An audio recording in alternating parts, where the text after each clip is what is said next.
Rear brake adjustment. I'm sure all of us have felt the frustration of rear brakes not working properly, the frustration of trying to adjust them, and it just seeming to take forever to get them adjusted. And so what I'm attempting to do is to come up with a set of measurable parameters where I can adjust the rear brake every time and get it right the first time.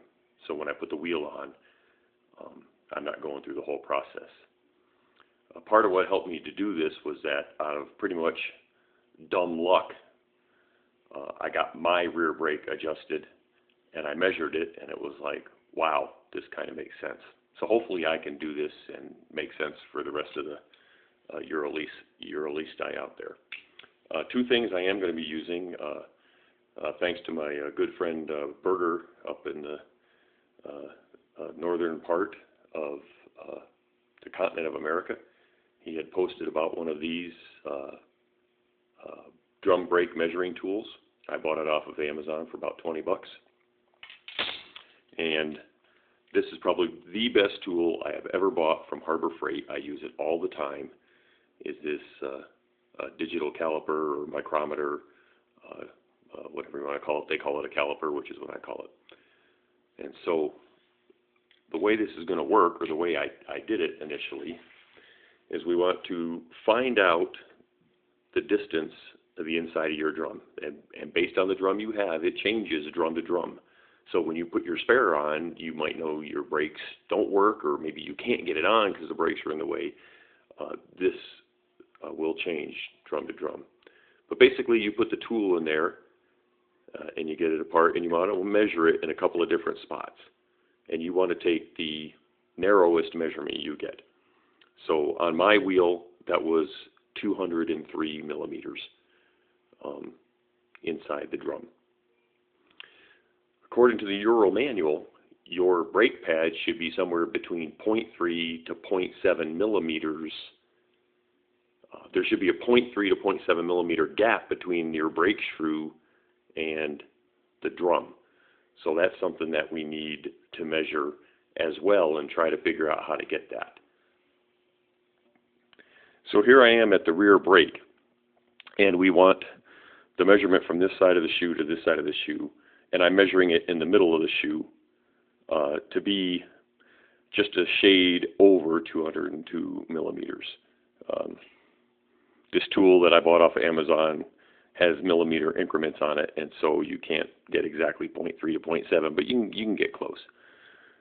So I measured my brakes, and like I said before, I adjusted these a few weeks ago, and by dumb luck, going through the process, I got them there, but they are sitting at just a shade over 202 millimeters, and you can't really see the marks on this thing because it's black. Now, that's one important measurement, is that the measurement from here to here is, in my case, just a shade over 202 millimeters. The inside of my hub is 203. But what frustrates a lot of people, and the problem that they have, is that just because this measurement is 203 millimeters doesn't mean your back brake, or 202 or whatever it's going to be, doesn't mean your back brake is going to work, because this pad needs to be an equal distance from the center line as this pad. And I think that's what happened, is I think people get these pads cocked to where this one is rubbing the drum, but this one isn't. So that's kind of what I wrestled with.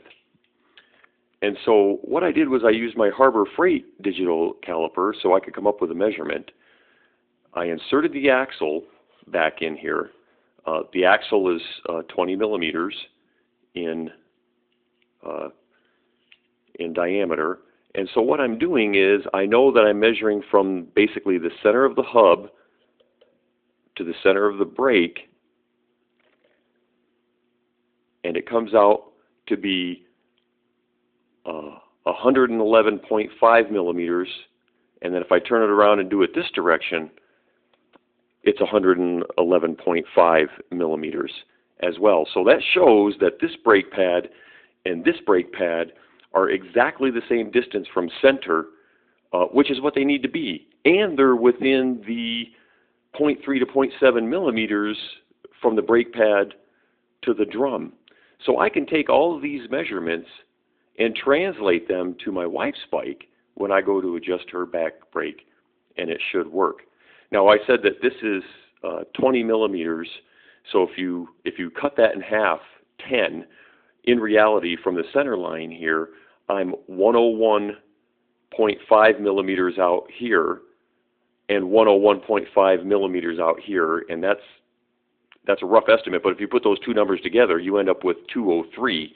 Well, I'm just a shade under 203 when I measure it with the tool, but that goes to show you that my brake pads are the same distance from center line of this, which is what they need to be, so when you apply the brake, they go out the same distance and they grab the hub the same amount. I hope everybody understands that of what I'm trying to do. If you have any questions, feel free to email me or PM me, and we can discuss this a little bit more. But it's a repeatable, measurable way I have found in order to adjust the back brakes. Just one more tip, one thing I failed to mention when it comes to your brakes, is that when you're measuring them and you need to adjust them out to where they're the same distance out, this is the shoe that you need to adjust. This is a lock nut that you loosen, and this shoe on both sides is threaded. So when you take your measurement and you realize, oh, I need this brake pad to go out a couple millimeters or come in, you take your brake pads off, you loosen the lock nut, and you turn this shoe in or out what you need. And when you get ready to tighten it, you want to make sure that you have a flat spot sitting out, so the flat spot sits up against this part here. Also, another good tip is to mark the top and the bottom. You don't want to keep putting them on and off back and forth. So again, that's in theory how to adjust your back brakes if you have those two tools to take those measurements.